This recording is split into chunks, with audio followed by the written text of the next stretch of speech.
makanya. Bang Niko, boleh diceritain kemarin kunjungan ke Bandung ya? Terkait kasus Vina Cirebon seperti apa Bang? Boleh cerita Bang?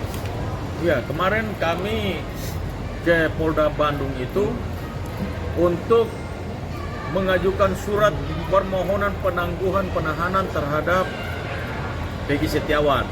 Itu ke satu. Yang kedua, kami juga meminta BAP. Yang ketiga, kami mau meminta juga surat pencabutan barang bukti, sita jamin barang bukti. Itu yang kita minta kemarin. Gimana respon dari? Dan satu lagi, supaya tidak dibatasi untuk dibesuk Peggy Setiawan, ya. Dan kita minta kemarin itu memang berita acara penyitaan barang buktinya. Barang apa saja yang disita daripada Peggy Setiawan itu, kok bisa ditahan? Apa mungkin tanggapan dari pihak kepolisian sendiri Bang dengan permintaan Abang sebagai kuasa hukum dari Peggy Setiawan? Permintaannya adalah satu-satu katanya. Jadi permohonan penangguhan penahanan luar itu dulu. Nanti baru susul BAP, terus kemudian berita acara sita barang bukti. Itu katanya satu-satu. Padahal BAP itu untuk kami itu sangat penting sekali. Kenapa? Itu untuk kepentingan pembelaan kami di persidangan nanti. Dan kemudian kami juga mau bersurat minta perlindungan hukum kepada Presiden Republik Indonesia, kepada Kapolri Republik Indonesia, kepada Menko Polhukam Republik Indonesia, kepada Kejaksaan Agung Republik Indonesia, kepada Komisi 3 DPR Republik Indonesia, dan Kompolnas Republik Indonesia. Harusnya itu segera diberikan kepada kami, karena kami sudah ajukan ini 1 minggu yang lalu. Yang berikutnya, Peggy Setiawan tidak boleh dihalang-halangi. Kami nggak boleh dibatasi. Kapanpun kami harus dikasih untuk besuk Peggy Setiawan, karena memang harus kami komunikasi terus. Bang, Apa Bang mungkin alasan pencabutan barang buktinya mungkin apa sih Bang, mungkin Bang, dan kenapa penyidik menyita barang bukti tersebut Bang? Mungkin Bang penjelasannya Bang. Kita barang bukti itu berupa motor, ada 2 unit motor yang katanya disita, tapi sampai hari ini motornya nggak kelihatan.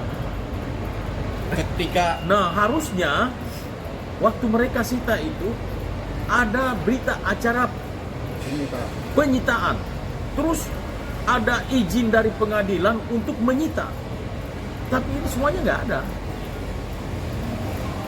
Tapi udah minta diperlihatkan barang bukti motornya tersebut, apa respon dari penyidik mungkin gimana? Mereka bilang satu-satu. Yang tadi saya bilang bahwa udah penangguhan penahanan dulu, nanti baru yang 3-nya menyusul. Seperti itu. Bang, bisa kata Atal kan kemarin udah speak up nih Bang, bahwa dia pernah ditunjukin foto 3 DPO tersebut, dan ketika ditanya foto-fotonya bahwa Peggy Setiawan yang sekarang ditangkap itu bukan seperti DPO yang ditunjuk waktu Saka Tatal pertama kali ditangkap. Mungkin gimana Bang? Ya tentunya itu meringankan klien kami ya. Kami senang karena Sakal Tatal betul-betul tidak mengenal klien kami. Dan bukan cuma Sakal Tatal, tapi ada saksi 5 yang lain itu mengatakan mereka tidak mengenal Peggy Setiawan. Ya seperti itu. Jadi itu sangat menguntungkan klien kami. Nah Bang, pertanyaannya kenapa Peggy masih ditahan sedangkan bahwa udah jelas kayak ciri-cirinya bukan Peggy yang itu yang dimaksud gitu Bang? Jadi begini, polisi Republik Indonesia ini adalah polisi yang baik. Kami sayang polisi, kami cinta polisi. Tetapi lebih elegan lagi, polisi rakyat ini, polisi masyarakat ini, kami berharap, kami dari tim lawyer ya, tim lawyer yang ada 70 orang ini berharap agar sesuai yang rekan-rekan wartawan dan masyarakat Indonesia tahu bahwa betul-betul Peggy ini Peggy Setiawan bukan Perong alias Perong dan sebagainya. Karena Peggy klien kami ini tidak ada punya alias-alias. Dia adalah Peggy Setiawan.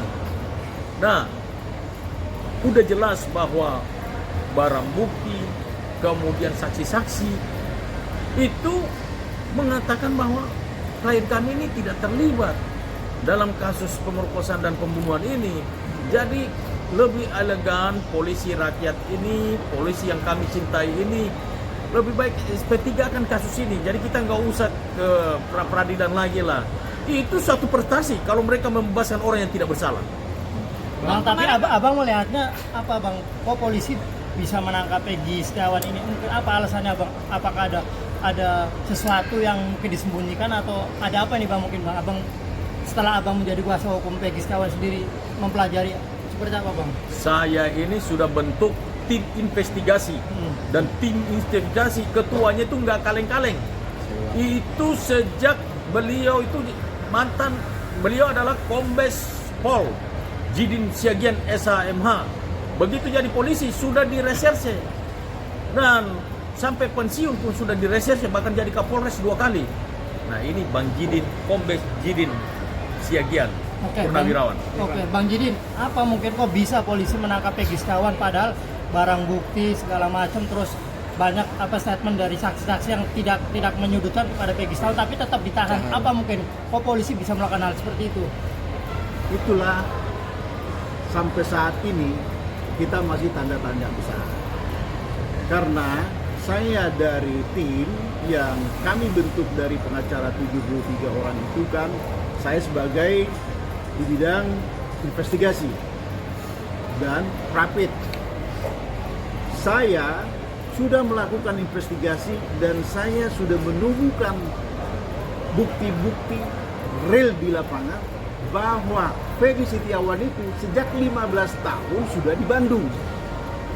Adapun kejadian di Cirebon itu dia tidak ada berada di sana. Sebab itu tidak ada benang merahnya terhadap Peggy Setiawan. Jika polisi melakukan atau penyidik melakukan penahanan, ini yang menjadi perlu kita tanyakan bersama. Bang, artinya bukti apa bang yang kuat tadi? Artinya menunjukkan bahwa Peggy Setiawan pada saat kejadian berada di Bandung, terus saksi-saksinya seperti apa mungkin bang untuk menguatkan bahwa bukan Peggy pada saat itu yang melakukan? Begini, Peggy Setiawan itu pada saat kejadian itu berada di Bandung dan dia bekerja. Dan dia bekerja sebagai kuli bangunan dan dapat gaji. Dan ada buku penerimaan gaji Peggy Setiawan. Ya. Dan nanti pemilik bangunan yang dia tempat bekerja, yang menggaji dia itu sebagai saksi. Sebab dia serusia 15 tahun itu kan sudah berada di Bandung. Pada saat waktu kejadian dia tidak berada di Cirebon. Adapun yang mengatakan melihat dia ada di TKP mengambil batu dan melempar dengan jarak 100 meter keadaan gelap bisa melihat wajah orang, itu luar biasa. Manusia aneh itu. Saya tidak percaya omongannya itu. Saya tidak percaya keterangan itu. Itu perlu dipidanakan. Jika dia memberikan itu di dalam persidangan, berarti dikenakan ancaman hukuman 7 tahun. Pasal 242 KUHP. Makanya harus hati-hati. Makanya kalau orang memberikan keterangan di dalam persidangan, hati-hati. Tidak boleh ngarang-ngarang, tidak boleh memfitnah, tidak boleh mendiskreditkan orang lain. Bahaya. Karena bisa dibuktikan bahwa dia tidak ada di tempat, tapi dia mengatakan demikian, justru dia menjadi tersangka atau dijadikan dipersangkakan secara hukum pidana. Oke, Bang Jidin sebagai mantan polisi ya, sebagai mantan polisi, ini kan kredibilitas seorang polisi dipertaruhkan, artinya menetapkan seorang Peggy Setiawan sebagai tersangka DPO.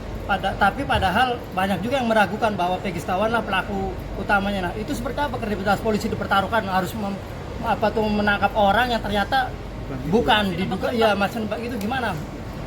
Jadi itulah sebabnya kami dari tim meminta berita acara pemeriksaan itu. Karena aturan yang mengatur di negara kita ini boleh jika kami meminta kepada penyidik, boleh diberikan, ya. Dan nanti pun kalau ibaratnya sampai mau sidang di persidangan di pengadilan, tetap juga jaksa akan memberikan itu semua. Lengkap diberikan, difotokopi diberikan kepada pihak PH. Dan perlu saudara tahu, ya, tadi pertanyaan saudara sangat bagus. Kenapa sih? Nah, inilah yang perlu kita tanyakan kepada penyidik. Tadi Bang Niko tadi sudah mengatakan bahwa Polri itu kami cintai dan baik. Tidak ada yang jahat, nakal di situ dan yang bodoh. Tidak. Semua baik, kami cintai dan sayang. Justru dengan adanya permasalahan ini, jika Peggy Setiawan itu segera dilepaskan, itu lebih baik. Mengapa? Dari fakta secara real yang kami dapat dari lapangan, dari hasil investigasi itu bisa kita pertanggungjawabkan bahwa Peggy itu tidak ada di Cirebon. Bang, gimana Abang mengakui nggak sih Bang bahwa ini melanggar prosedur mekanisme SOP Bang dari dalam penetapan tersangka Peggy ini Bang? Baik, kalau itu sebenarnya pertanyaan itu sangat baik, ya kan? Tapi di dalam hal kerana itu kita tak usah masuk, ya kan? Yang penting Peggy Setiawan itu segera dikeluarkan, timbang berlarut-larut, timbang semua netizen jadi ribut, menjadi ada citranya yang jatuh, padahal bukan itu tujuannya. Tidak, tujuannya hanya sudah Peggy Setiawan dilepaskan karena dia tidak bersalah. Kenapa demikian? Itu kehendak daripada penasihat hukum. Nih saya beritahu kawan-kawan, saudara-saudara semua, rakyat bangsa Indonesia ini, saya ini sebenarnya setelah melakukan investigasi, baru saya mau ikut perintah Bang Niko untuk menjadi kuasa hukum, supaya jangan salah. Jadi kalau tadi rekan menanyakan hal itu, ya, menanyakan hal itu, sudah untuk citra Polri, ya, masyarakat mencintainya, ya kan, jangan gara-gara mereka itu ada mungkin, ya, udahlah Peggy Setiawan dilepaskan saja lebih baik.